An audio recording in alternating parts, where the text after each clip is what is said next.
you lovely people. Thank you for tuning in to 15 Minutes with Fuzz. My name is Fuzz Martin, and this is a show about all the positive things happening in and around Washington County, Wisconsin. This week, we head to Hartford and talk to Carrie DiPaola.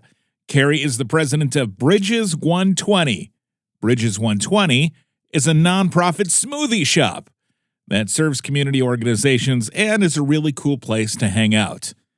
And with that, here are 15 minutes on Bridges 120 with Carrie DiPaola on 15 Minutes with Fuzz.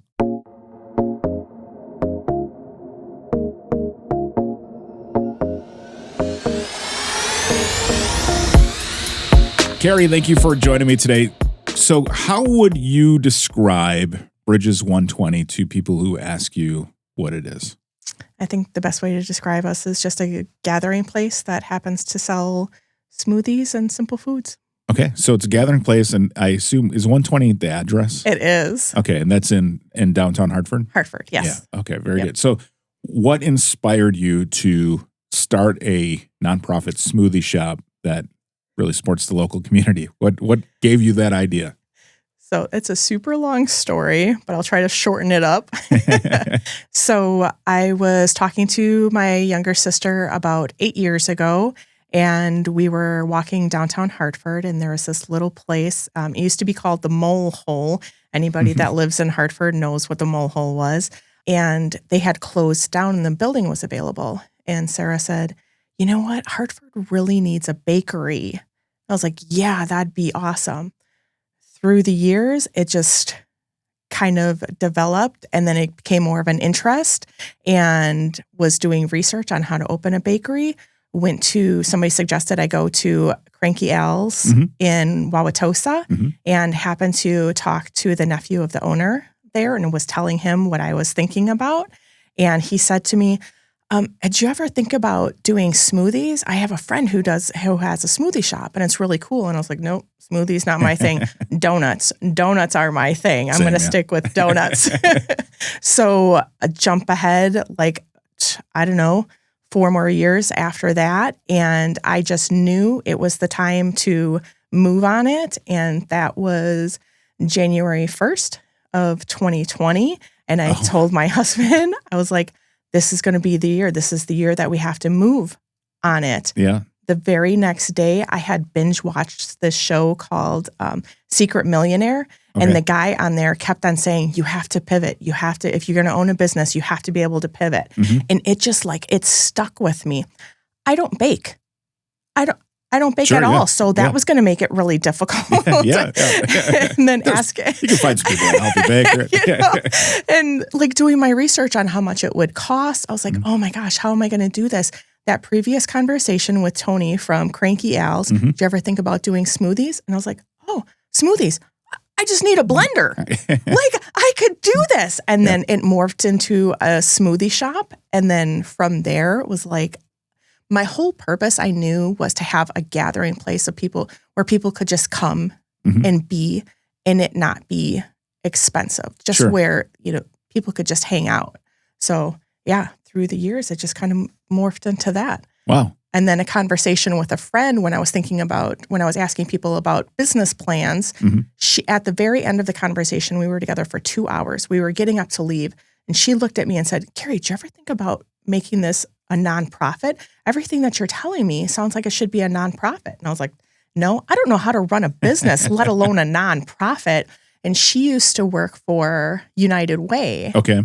So again, that just morphed into this. Yeah. So it got you into that whole social kind of business, that social equity business and helping that. So, and I know I participate with a lot of nonprofits. There is a lot to get a nonprofit started. You've got to do your articles of incorporation and your board, and you have to convince the government that's what you're doing, right? Yes.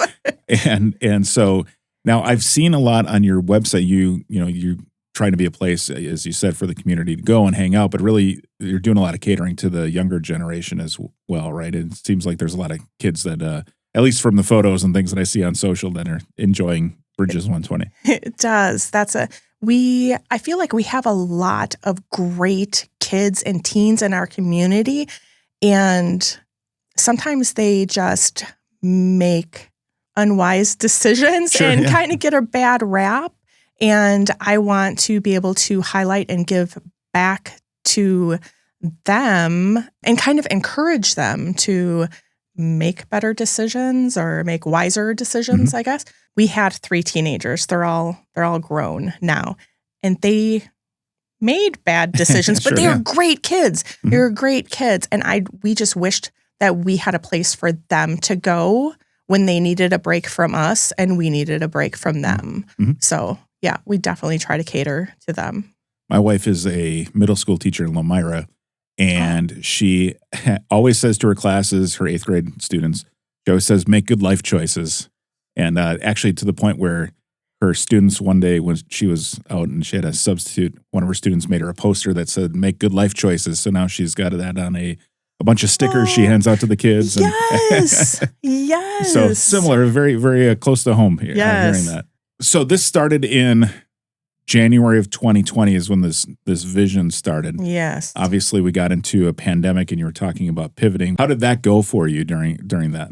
You know, a part of me wishes that I could say it was so hard and there was all these dramatic things, but there wasn't. Okay, yeah. It was really made the decision in January to move forward. And it was just moment after moment of things just falling into place where we didn't move into the mole hole. That was the whole plan the whole time. Okay. And that just didn't happen. But there was another building right next to it, right on the other side of the Riverwalk, that was available, and met with the new owners there. And the space that we're in was actually not even available. Oh, wow. Okay. He showed me, when I went to go tour it, he showed me some offices upstairs. And I was like, well, I guess I could make this work. But literally the office was about just twice the size of this. I was like, well, I could cram like 2 people in there. And when we were walking down the stairs, he said, let me just show you the photo studio. I mean, it's not available, but I'll just show it to you. And I was like, okay. It was exactly what, like, I'm not a very, like, imagining. I'm Sure. not able to imagine a lot of things that I don't see directly right in front of me, but I could totally envision what it would look like. I would say 2 days later, he called me and he said, Carrie, that space is actually available. And I said, I'll take it. Awesome. Had no idea how I was going to do it, but I was like, I'll take it. And then from there, working with the health department, I've heard horror stories of, opening restaurants and just the health department. Tyler from the health department, who I worked with, was amazing. Answered all of my questions, was super helpful, super friendly. The building inspectors, everybody. Everything just It's been really working out. Yeah. It really has. So I'm like really one of the lucky ones. That, Great.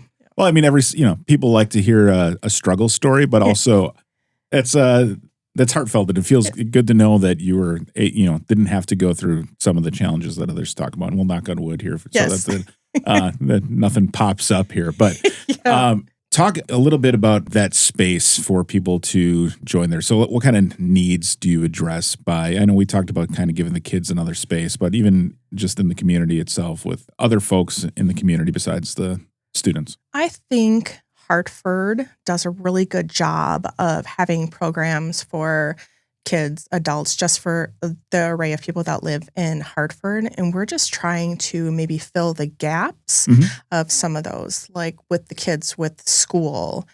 They have to go to school or are homeschooled. They have homework to do, but maybe they are tired of being at home.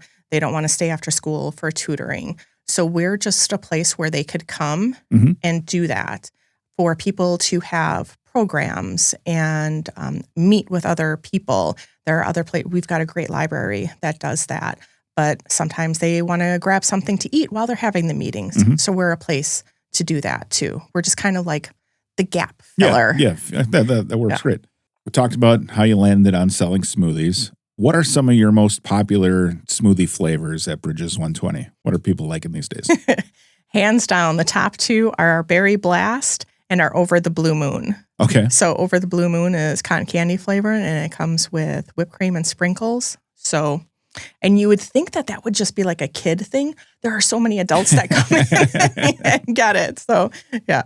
So is it like modeled after that Blue Moon ice cream? Yes. Kind of stuff? Okay. So we've always had a debate as to what flavor Blue Moon is. And we always kind of just land on it's blue. But cotton candy, is that kind of the official, I think you're going to settle a debate in our house. I'm going to say yes. Okay. All right. Maybe that's on me. Maybe I was just the one that may have come up and maybe I didn't listen. So I guess as a smoothie shop, every drink is really a specialty drink, right? Or are there some kind of staples other than, because I assume you have different flavors all the time and you can really get experimental with that, right? So actually ours kind of stay the same. Yep. Okay. But we offer, because ours are purees, fruit purees. Mm-hmm. So we can mix and match it if people want, but we have a list of like regular flavors. Oh, okay. Yep. Okay. See, I'm not up to speed on my smoothie stuff, so I need to stop at Bridges 120 and learn. Yeah, you do. Learn a bit more. So do you have a personal favorite flavor of your own then? I love that question. I get that question all the time, and it changes on the monthly. But I would say that my top favorites are not a pumpkin, which is peach, mango, and carrot. Okay. So it's all the orange things, but not pumpkin. Yep. Or anything with lemonade, like lemonade strawberry, lemonade peach. And we have a strawberries and cream, which is like a strawberry shake with whipped cream on it. That's really good. Our orange dream, which is like an orange creamsicle. There's just it depends what I'm feeling like that day. So. Okay. All right. Very good. And do a lot of people get smoothies and take them to go, or do a lot of them stay or is it kind of a mix of? It's really a mix. Okay. It really is. I'd say probably right down the middle, 50-50. Do you guys have any holiday smoothies? Yes, we do. Yes. So we actually have holiday smoothies and holiday drinks. Okay. So we have gingerbread. You can get that as a frappe, a latte, or a chai drink. And then we have white chocolate mint and also the frappe, the latte, or a chai. Wow. Okay. Yeah. Sounds great. I, assume as a nonprofit, one of the big things, obviously, you have to get funds to operate. So some of that comes through the sales of stuff, but then there's also events and donations and things like that. So do you have any events coming up at Bridges 120 to support the community and also the nonprofit? Yes. Actually, every fourth Tuesday of the month, except for November and December. So starting up again in January, we have tacos and trivia. Okay. And that we bring in tacos. My husband makes tacos, and it's just teams of 2 to 6 players. And all the donations from that night go to the winning team's charity of choice. Okay. So that all goes right back to the community. Sure. And then in February, we host a father-daughter dinner. So we did it this year, but it was father-daughter breakfast. Okay. And it was such a huge hit that we decided to make it a dinner, too, for the dads that want to bring their daughters but aren't available during the day. Sure. So, Yeah. Yeah. Gotcha. So those are our 2 next big things. And will that information about both tacos and trivia and that father-daughter dinner, will those be on your website? Yes, on our website and on our Facebook and Instagram. How has the response been to Bridges 120? How's the community receiving it? It's really well. Really, really well.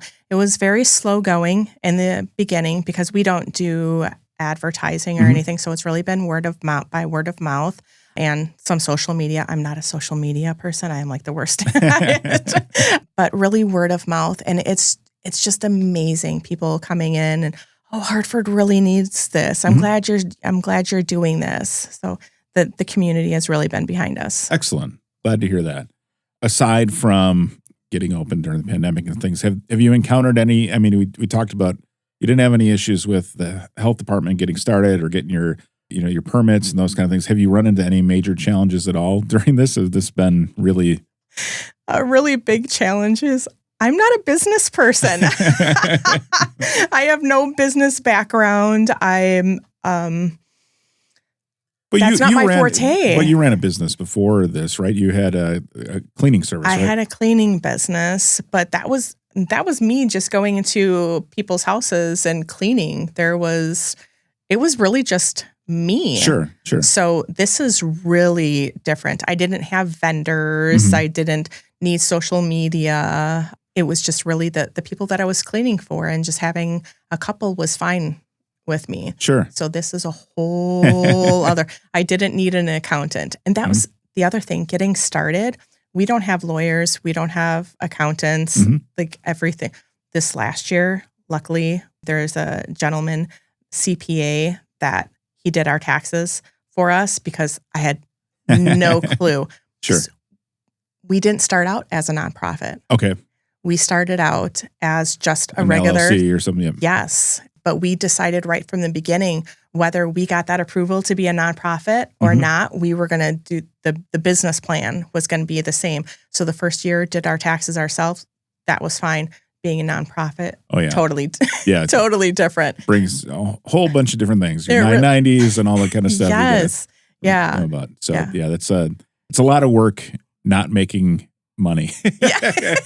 It's a lot of work. That's a really good way to put it. Yeah, but you know what? It pays off in being able to sleep at night and knowing that you're helping the community and those things, right? Yes. I think when people ask us how business is going, it's really hard sometimes to answer because business can be super slow, but our mission is going forward, is moving forward. So to us, that is the biggest thing, as long as our mission is moving forward. Where would you like to see Bridges 120 grow here over the next few years, and both in terms of the smoothie shop itself and how the business portion of it operates, and also how you serve the community? So that's really hard for me to answer, only because I've never been that person to like 5 years from now, this is what I see.